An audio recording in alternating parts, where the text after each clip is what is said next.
from down under. Do or do not. There is no try. G'day, mate. How you going?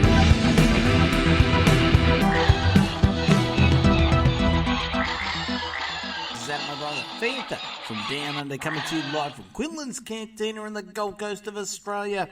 And I tell you what, we've got a hell of a chat with Idiots Array co-host and Jedi and Germs co-host, the one, the only JediZaugg. That's right, the one, the only Alan Zaugg is here to talk about his writing and what he's been up to in fandom. And we had a bit of a chat about one of the influences of Star Wars.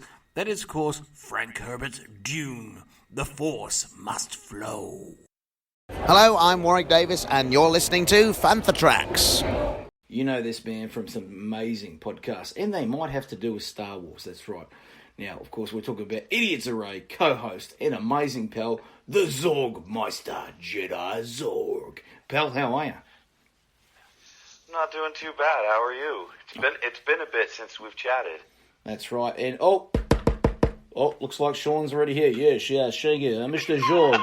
I must ask you, what is it about the spice that you like so much? The spice and the spice beers. And the spice is a great thing, of course.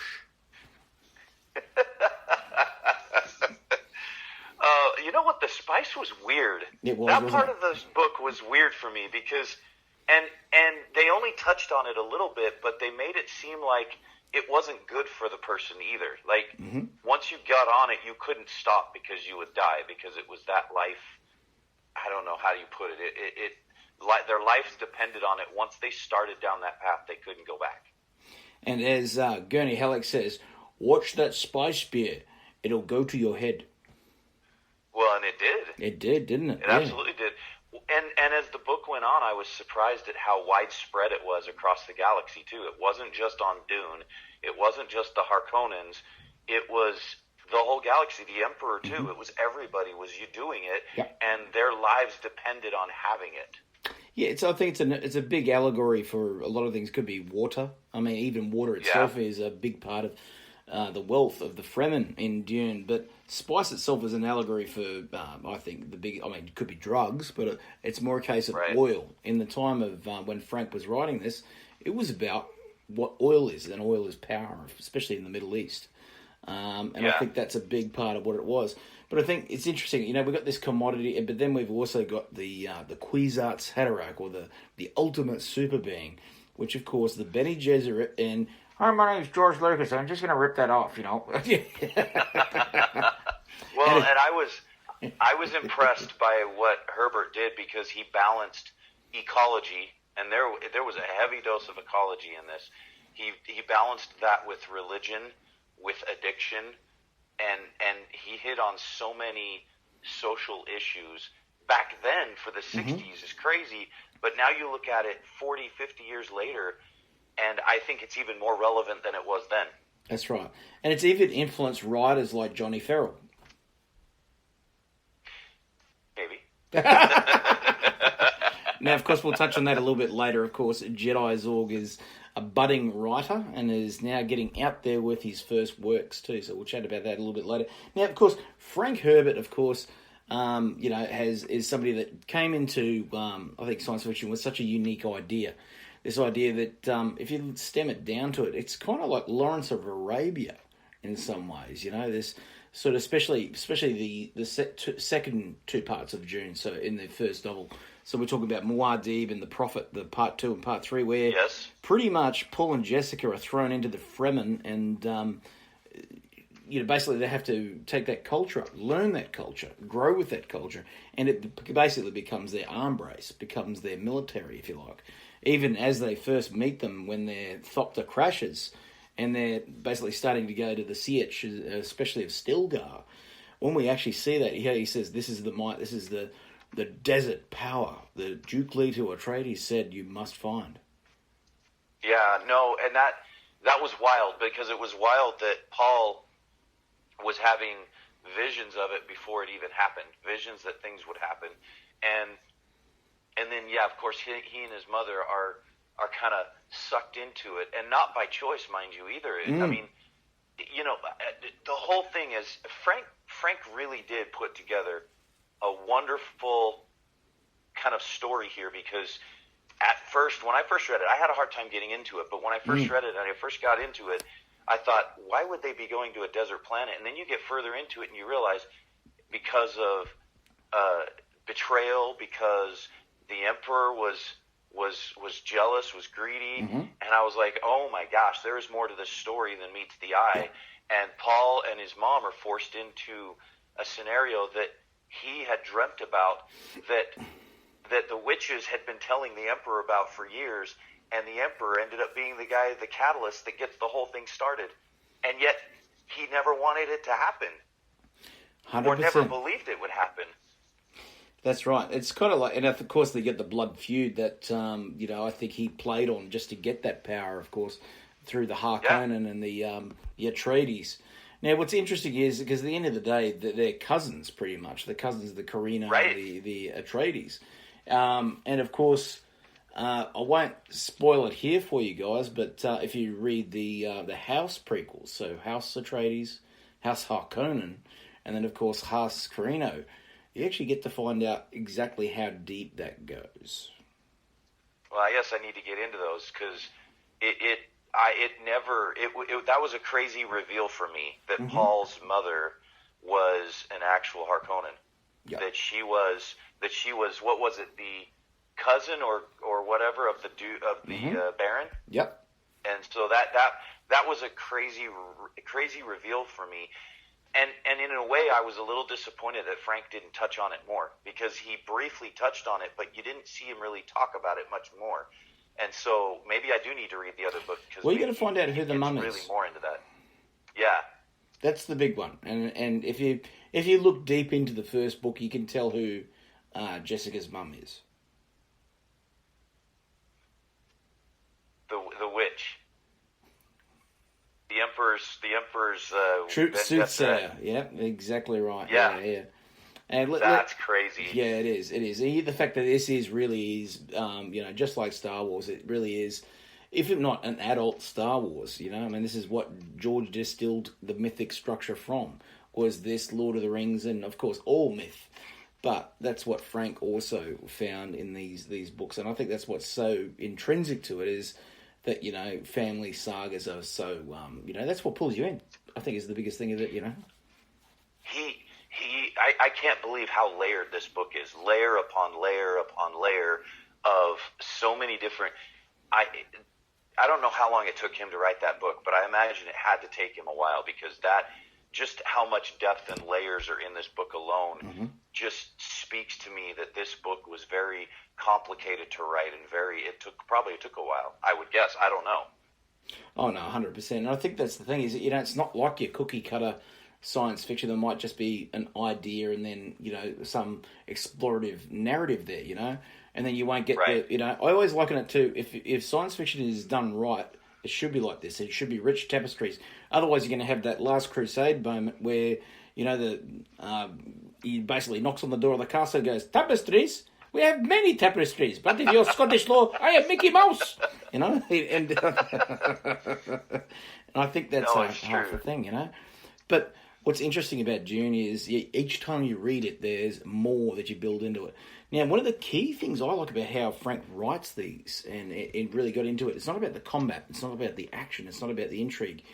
It's through how characters talk to each other that he really dictates the world. You actually get to see it through, whether it's Peter de Vries and Baron Harkonnen talking about their plots, their wheels within wheels, that they're getting things set up.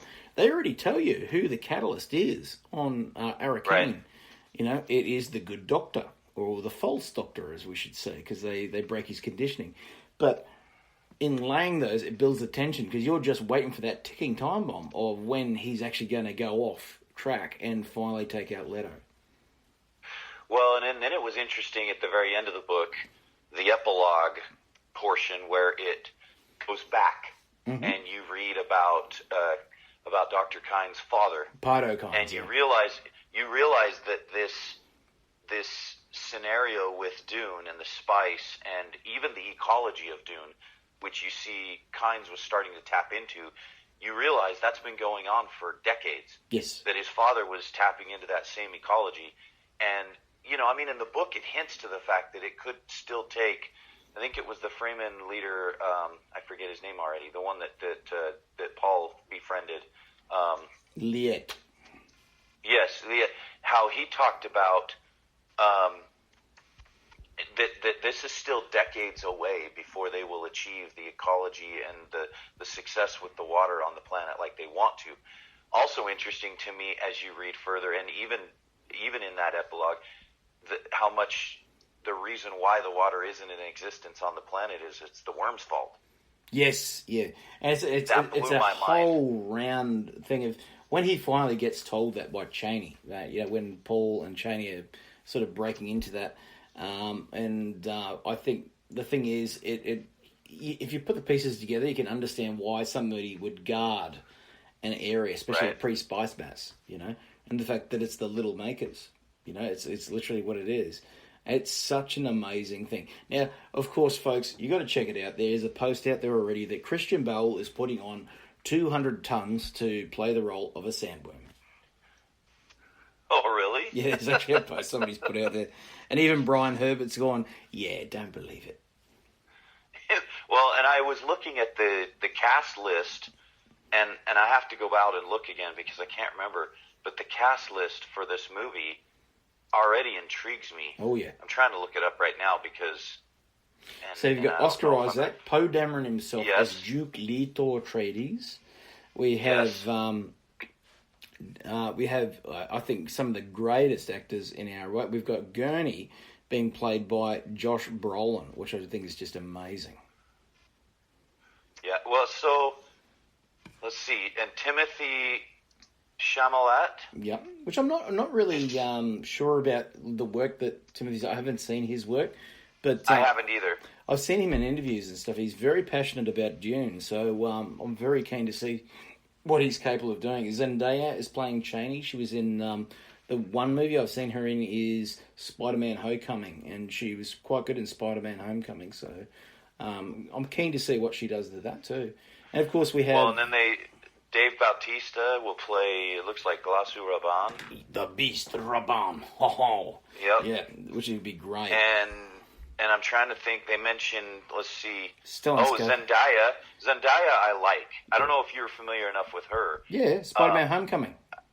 Yeah, well, and then I know her because my kids watch Disney Channel, so we've watched her in many different roles across Disney Channel. She's a very good actress, and I think she's going to do really well in the part of Shani.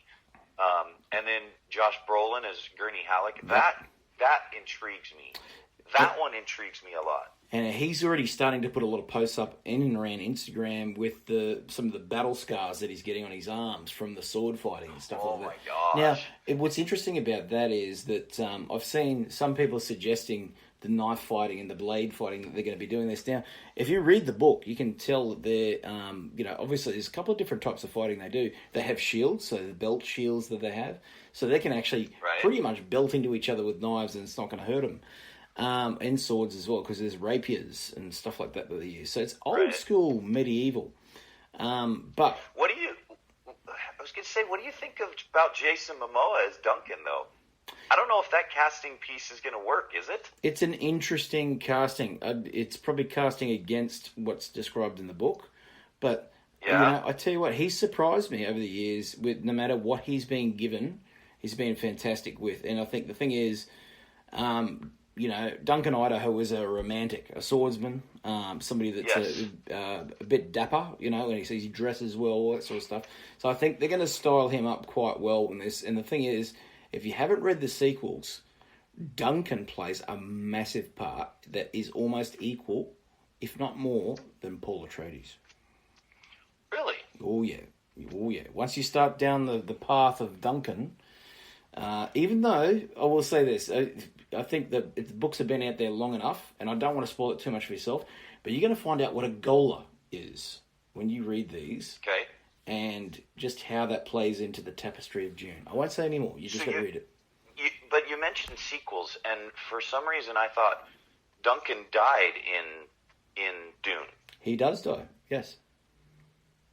So in the other books, because they're prequels, does he come back? They're sequels. They're sequels. Okay, all right. I guess I'm going to have to read it then. And I don't want to say how that, that he reappears, but yeah, let's just say it plays massively into Dune right up to the final sequels. Wow. Okay. All right. I'm going to have to add them to my lists. Without a doubt. Now, you see, Dune's one of those books too that's had multiple different iterations of, and one of the best ones was one that was done in 2000, and this is the illustrated Dune with John Schoenherr's actual work that was done. I think it's in Analog Magazine, I remember, years ago. So you get all these beautiful paintings of the Fremen, of Paul escaping with the guys. You even get to see the Sardaukar and the ornithopters, you know. You can even just imagine the first one there is Michael Caine go, "Hello, we are here on Arrakis, and we're here to check out spice mining. Now, whatever you do not blow the bloody doors off." Now, of course, that's a beautiful rendition of Dune as well. Now, a lot of people don't realise, too, there was actually a direct sequel made before Dune Messiah, many years later, called Paul of Dune, which is about the War of Assassins as well, so which is great. There's quite a few of Kevin and Brian's work has been it's a love-hate relationship for a lot of the fans, but again, they continued a lot of the work that was done by Frank, and they've brought their own directions and creativity to it as well. But I tell you what, it definitely expands the universe into a much larger tapestry. But for all you Dune fans out there, you still have to read the first 6 books, though. They are just a must for science fiction fans. Well, I need to go get them. I do. It really surprises you where it goes, and for those that aren't into reading it, you can check it out on the audiobooks too. The audiobooks are fantastically done. And really, really good. One thing is, none of the adaptations have touched on with Paul is that, yes, he's a Bene Gesserit male. So, yes, he's training to be a Bene Gesserit. But he's also training to be a Mentat. Yes, I remember that. They did. I mean, they touched on it in the first book a little bit, yes. They did. And so in Dune Messiah, you'll see, he's renowned as the Mentat Emperor. That'll be intriguing. I mean, already the power that he wields to be emperor already is intriguing to me.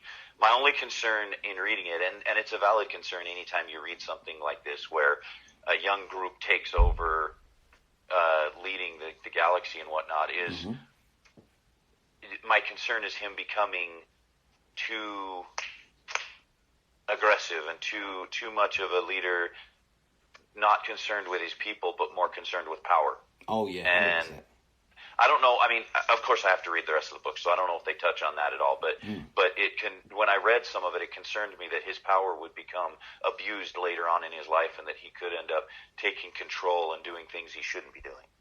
Well, the other interesting thing too, especially in Dune, is that we see things that get played out, especially when they're influenced other things, right, especially like Star Wars. Even to the point of Last Jedi, where I think Ryan, in all his amazing, vision and stuff like that he has for the characters and where to take things, Luke Skywalker's journey is sometimes a mirror of what Paul Atreides went through in both, not just Dune Messiah, but definitely Children of Dune. Okay. I'll have to read those too. Yeah, definitely. The classic trilogy is one that is really about legacies and, of course, what people in power do and how sometimes it comes back to them. It comes back to bite them. The things that they create, the things that they let go. But that first novel, I think, it also is one that really develops a world so richly. And that tapestry is what really does it, especially the middle section. So if you look at Muad'Dib, as he's learning the Fremen culture, we also, this is not talked about as much, is when Thufir Hawat's captured, thrown into, obviously, Gidi Prime, and we're talking about the gladiatorial matches with Fade, and as Fade Ralph is doing what he's doing, we get to see that Thufir, through all of it, is fighting with all, it's almost like it's a battle of wits, but he knows he can't win. Interesting. I want more. I definitely want more. Oh, yeah. Now, of course, the film itself is going to be directed by Denis Villeneuve, who did Sicario, Arrival, and, of course, last massive epic that was put on screen, which is, of course, Blade Runner 2049. Wow. I didn't see that. I have not seen that one. And it's funny, too, speaking of books, I just read Do Electric Sheep Dream of... Blade Runner, the first book. Do Androids Dream of Electric Sheep? Yep. Do Androids Dream of Electric Sheep? See, I got it backwards. See, I'm doing really well here. But anyway, I read that book before I finished Dune, before I started Dune, and I was like blown away by that one too. I loved Blade Runner, but that book is killer. It's very good. Brilliant. Philip K. Dick is a good author too. They're just amazing, and I mean, there was even a sequel called Blade Runner, The Edge of Human, written by K.W. Jetta. Now, you may know that name from the writer of the Mercenary or Bounty Hunter trilogy that was done of the Star Wars novels many years ago. And so he wrote that one. He also wrote another one. This is a hardcover original of the third one. And this is called Replicant Night. Again, very hard to find. If you get a copy, keep a hold of it because they don't make these anymore. And it's all about Rick Deckard and where his travels go. The first one deals with mainly Rick Deckard on Earth, basically with Sarah. So Sarah Tyrrell, because at the end of the day, it's basically Rachel's the clone of the character Sarah. And it's about the Dave Holden coming back, and basically it takes Do Androids Dream of Electric Sheep and Blade Runner, meshes them together to make it one cohesive universe. It's an amazing little novel how they've been actually able to do that. But the third one takes it even further, and Edge of Human sort of sets out the fact that a lot of the stuff, they always say off-world colonies, the off-world colonies, have a chance to live again and prosper, you know. So a lot of this is about getting to those places too. So again, Blade Runner, it's an amazing universe. Well, and when you're talking science fiction, we talk Frank Herbert. Philip K. Dick is one of those guys that was a pioneer of science fiction too. Yes. You look back on so many of the things he wrote. I mean, he did. I still need to read The Minority Report. It was a short story. Mm-hmm. I recently started watching Electric Dreams Mm-hmm. on Amazon Prime. Yes. Some of it is so weird, but some of it is so crazy good. It's those are based on the short stories by Philip K. Dick too, and I need to read more of Dick because I really liked his book that made it to Blade Runner, but I really like his style. It's really crazy good. Yes, I think he was one of a kind. There's just so many stories. His trippiest is, of course, A Scanner Darkly. And if you get to see the animated feature of that, it's just amazing. I think there's nothing quite like that feature. But I think within that too, so you've got that universe. Electric Dreams was fantastic. I think very, very well made little series there. And again, filmmakers that were given, different opportunities of stories and stuff like that. Because we've got to talk. Philip K. Dick has done so much work, but never got to see what really was going to go on screen. Saw a little bit of Blade Runner before he died, but he didn't get to see all of it because he died before the actual production was finished. So again, to not see, he got a glimpse basically of the Hades landscape, that opening kaboom, basically, as you see the different oil refineries and stuff like that as they sweep past with the spinners. And of course, that's just one of those visions, a little bit like Star Wars, where we see, the ship coming across, the sequel to Rogue One, obviously. Well, and even, like I say, even Minority Report, I really enjoyed that film. And it was so ahead of its time. Everything that was written and done in that, so ahead of its time. The ability to scan one's retina and tailor ads to that individual, and tailor, different things to that movie in and of itself is a pioneer in technology, and all based on something that, again, goes back to Philip K. Dick, and his scientific mind was incredible. Oh, that's right. I mean, look, if Phil K. Dick had his way, he would have taken something like Total Recall, the story there. Yes. Yes, you got Arnold in there talking about, yes, I'm Doug Quaid, and that's okay. Yes, that's fine. But it would have been more like, his character's more like Chris Walken. Walken here into Mars, and my name is Quaid Douglas now. Just a little bit more cowbell. Yeah, I can't believe I forgot to mention Total Recall. That's another great story, and I'd like to read that book too. That story from Phil K. Dick. But yeah, no, we could talk science fiction all day. We could. I know we could. Do Arnold's Dream of Smoking Stogies, the new Philip K. Dick story. It's going down now. Yes, of course. I think he does, but I also think he dreams of moving pecs. Now, the other one we've been checking out and is a treasure trove or treasure trove, I should say, is Space 1999. And, to be honest, I have to shame to admit that I didn't know that story too well, to the point where I had myself a little eagle. Oh, yes. Now, this was going to be the Falcon at one stage, because Ralph McQuarrie said, What are you Brits doing? Oh, I see. You've got yourself an eagle. All right, and he started. No, I'm sure he didn't do that. I'm sure he didn't do that. No, jokes, of course. But of course, it's interesting that both vehicles were very, very similar as they went into production on Star Wars as well. So again, iconic vehicle, iconic series. Martin Landau.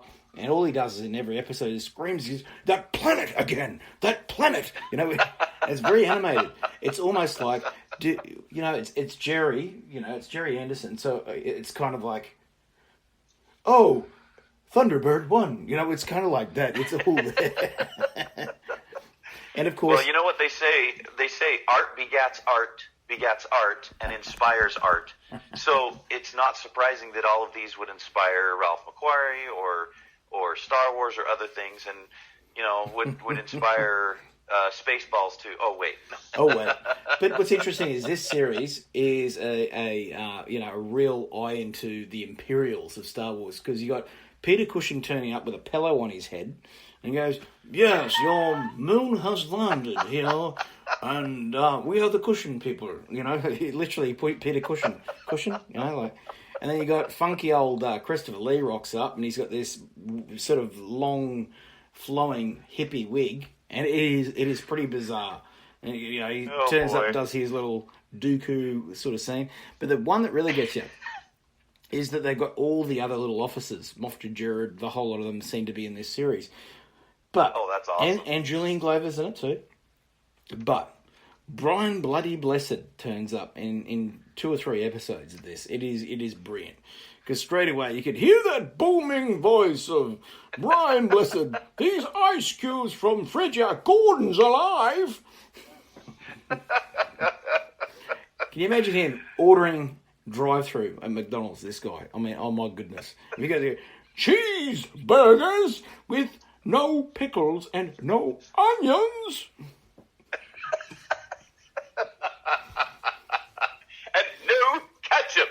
And hold the ketchup, please. No, you dare.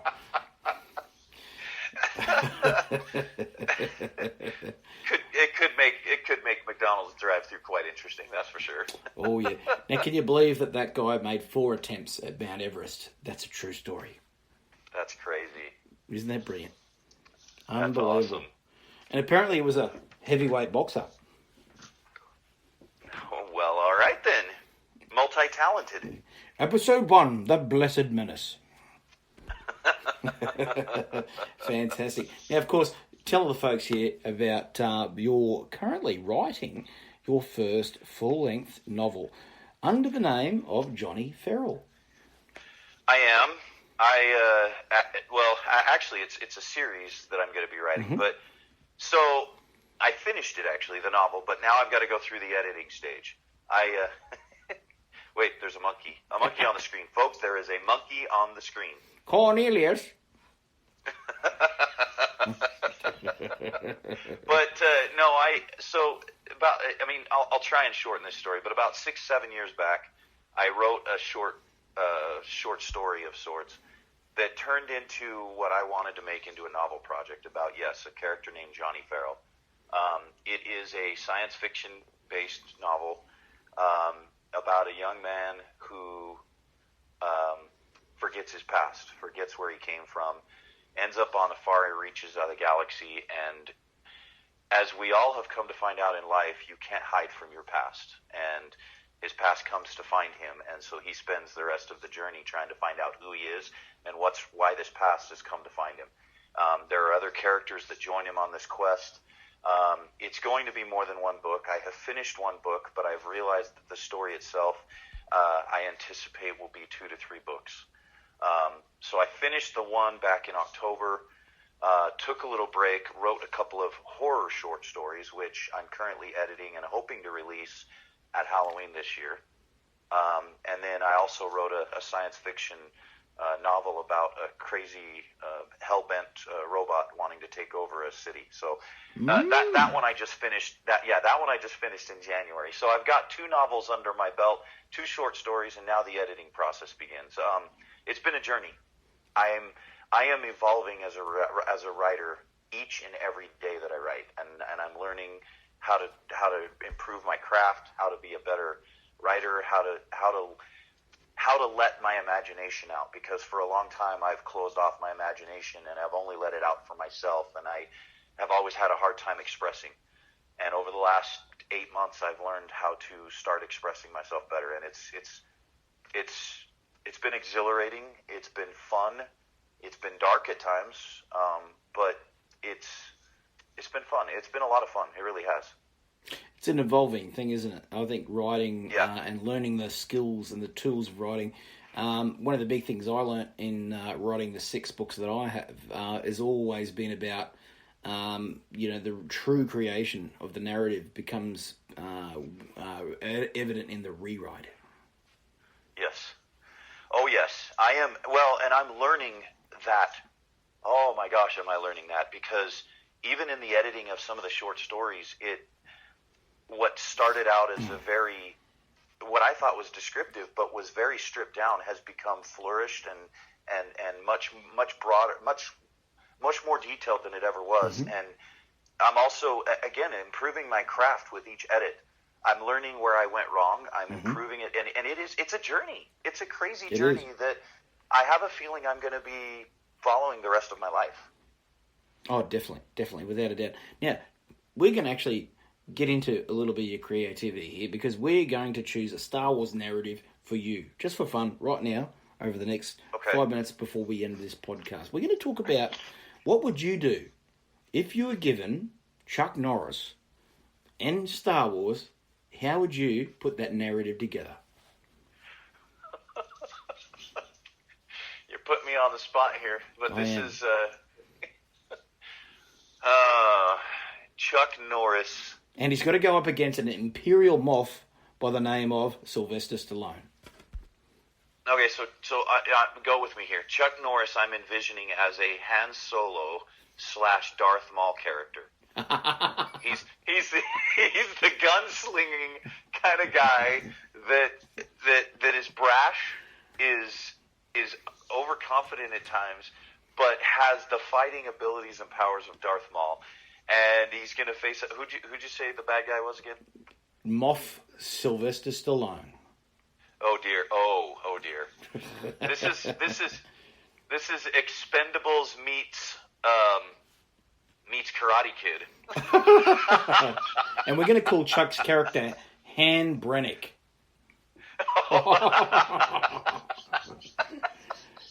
And you can just imagine, you can just imagine the B movie trailer here, folks. Here we go. Han Brennick is back, and this time he's taking off the Moff. The Empire might have been in his way the first time, but it won't stop him. No blaster, no lightsaber, and no foot is safe with Han Brennick. Well, I'm picturing Chuck Norris's character here, like I said, much like Han Solo, but at the same time, like a very talented Jedi, whether it be Darth Maul or whatever. And he's fighting against the henchmen of the Emperor. He's kicking butt, and they fall. But as we've learned with a lot of Chuck Norris, they don't stay down. They keep getting up. So he keeps kicking, he keeps fighting him, and they keep getting up, and he finally pulls out his blaster like a Han Solo style. He just looks at him, he goes, "Fine, if you're not going to stay down," bam, and he shoots him, and they just drop, and he's like, "All right, move on to the next one." And Brennick doesn't need the Force. He is the Force. He makes his own Force, dang it. Now, folks, if you haven't checked out the amazing Jedis and Germs and, of course, Idiots Array, tell the folks here and now about those two amazing podcasts. So, I have Idiots Array. We've been about 4 years now. We've been doing in-depth discussion into Star Wars universe and the mythology specifically.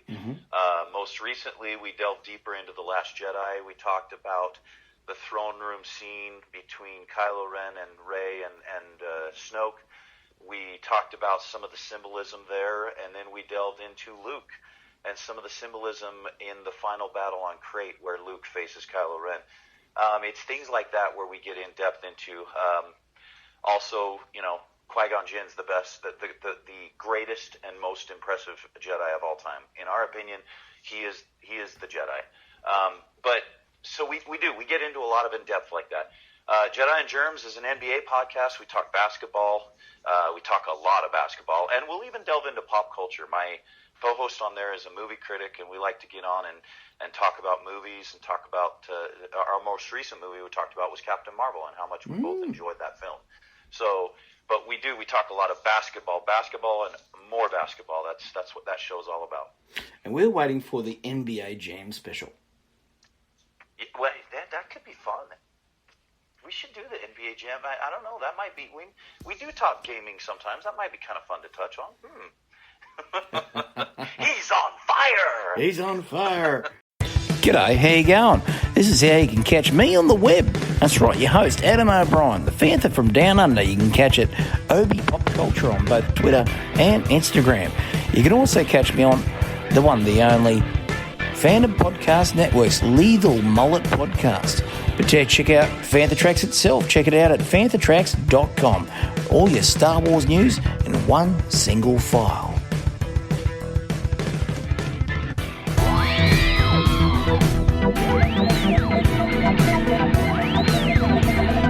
The Fantha. Learn it up, Fuzzball. From Down Under. Do or do not. There is no try. G'day, mate. How you going?